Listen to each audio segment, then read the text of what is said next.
Tengok macam mana cara dia buka. Ni nampak. Dia buka bagi bos stiker. belanja minum lah macam-macam. Minum minum mah. Senang je. Kopi. Dia makanan semua dapat minum makanan. Siapa mau bagi itu mahal loh. Orang bagi belanja minum makanan. Tak mau semua tak mau. Jadi tu pun. Inilah cara dia. Cara buka stiker wrap.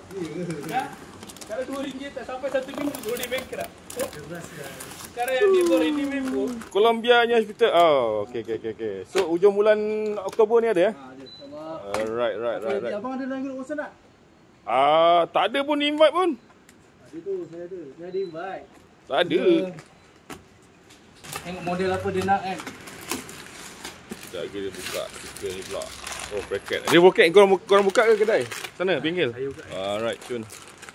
Nak buka je awak. Aku nak buka sendiri je. Habis leceh pula nanti kan. Nak menghantar-hantar. Dah simpan. Nak simpan satu hal hilang orang punya ni.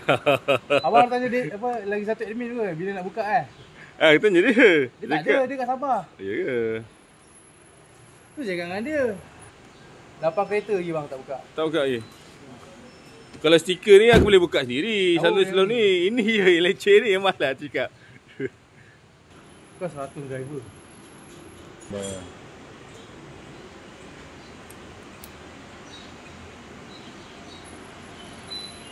Tarang dia angkat macam tu je. Nampak brother ni kuat tak kuat kan.